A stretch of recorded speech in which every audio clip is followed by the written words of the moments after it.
எனக்கு அருமையான சகோதர சகோதரிகளே, எத்தனையோ நிகழ்ச்சியின் மூலமாக தேவனை நாம் முழுமைப்படுத்துகிறோம். இன்றைக்கு உங்கள் மத்தியில் ஒரு அழகான வேத வசனத்தை கொண்டு பேசலாம் என்று விருப்பப்படுகிறேன். அது ஒன்றும் நீங்கள் அறியாத வசனம் அல்ல, நீங்கள் அறிந்தவைகளே. பொதுவாக எல்லா இல்லத்திலுமே நாம் தியானிக்கிற ஒரு புஸ்தகம் சங்கீத புஸ்தகம். நம் இரவு நேர குடும்ப ஜெபத்திலே அதிக குடும்பங்களிலே தியானிக்கிற ஒரு புஸ்தகம் சங்கீத புஸ்தகம். அது நம் குடும்பத்திற்கும் நம்முடைய எல்லாவித தேவைகளுக்கும் ஏற்ற விதமாய் நம்மை சீர்படுத்துகிற வேத வசனங்களாய் அமைந்து கொண்டிருக்கிறது. எனவேதான் சங்கீதங்களும் நீதிமொழிகளும் அதிகமாக குடும்ப ஜெபங்களிலே வைப்பீர்கள். இன்றைக்கும் கூட நாம் அதே சங்கீத புஸ்தகத்திலே 1ஆம் அதிகாரத்திலே 2ஆம் வசனத்திலிருந்து ஒரு வசனத்தை கொண்டு கொஞ்ச நேரம் கர்த்தருடைய வார்த்தையை தியானிக்கலாமா? வேதத்தில் சொல்லப்பட்டிருக்கிறது, சங்கீதம் 1:2, கர்த்தருடைய வேதத்தில் பிரியமாயிருந்து இரவும் பகலும் அவருடைய வேதத்தில் தியானமாயிருக்கிற மனுஷன் பாக்கியவான். பாருங்க, கர்த்தருடைய வேதத்துல பிரியமாயிருந்தாலே நம்ம பாக்கியவானம் ஆயிரும். கர்த்தருடைய வேதம் நிறைய காரியங்களை நமக்கு போதிக்கிறது. எத்தனையோ காரியங்களை நாம் போதிக்கிறதை அதை நாம் முழுமையாய் அறிந்து கொள்ள விரும்புகிறோம்.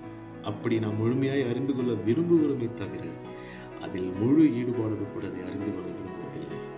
ஆனால் ஆசைப்படுகிற நாம் அந்த ஆசையை நிறைவேற்றுகிற வகையிலே இந்த வேத வசனம் அமைந்திருக்கிறது. வேதம் சொல்லுகிறது, கர்த்தருடைய வேதத்தில் இரவும் பகலும் தியானமா இருக்கிற மனுஷன் பாக்கியவான் என்று. ஸோ எத்தனையோ காரியங்களிலே நாம் இரவும் பகலும் பிரியமான காரியங்களை செய்து கொண்டிருக்கிறோம். இரவு நேரங்களிலே பகல் நேரங்களிலே நம்முடைய வாழ்க்கையில நமக்கு பிடித்த காரியம் நீங்கள் எல்லாரும் செய்து கொண்டிருந்தாலும் கூட வேதத்தில் சொல்லப்பட்டபடி இரவும் பகலும் அவருடைய வேதத்தில் பிரியமா இருந்தாலே போதும், நம்ம பாக்கியவானாக மாற்றோம். மற்ற காரியங்கள் எல்லாம் நம்மளை பாக்கியவானாய் மாற்றாது, நம்மை ஆசீர்வதிக்காது. ஆனால் வேதத்தில் சொல்லப்பட்டபடி கர்த்தருடைய வேதத்தில் பிரியமா இருக்கிற மனுஷன் அவன் ஆசீர்வதிக்கப்பட்டவனாகவே இருப்பான்.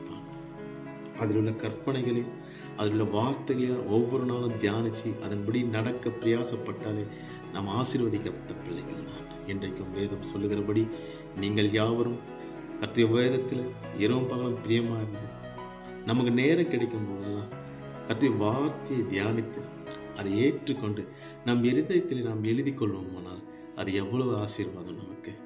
நம்முடைய வழிகளெல்லாம் திறந்து கொடுக்கக்கூடிய வார்த்தைகள் இந்த வேத வசனத்தில் அல்லவா இருக்கிறது. வேதம் தெளிவாக சொல்லுகிறது,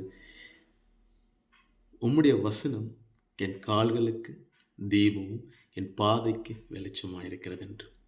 எனவே தேவ பிள்ளைகளாகிய நீங்கள் இந்த பாதைக்கு தீபமான இந்த வேத வசனங்களை உங்கள் இருதயத்திலே ஏற்றுக்கொண்டு அதை பற்றி கொள்வீர்கள் என்றால், அதன் மேலே நீங்கள் பிரியமாயிருந்தால், அதில் மீது நீங்கள் ஆசையாக இருந்தால், அதை நிச்சயமாக உங்களை ஆசீர்வாதமாக நடத்தும், உங்களை பாக்கியவானாக நடத்தும், உங்களுடைய கிருபையின் வழியை நடத்தும் என்பதிலே சந்தேகமில்லை. கர்த்தர் தாமே உங்களை அப்படியாய் ஆசீர்வதிப்பாராக. ஆமென். தேங்க்யூ.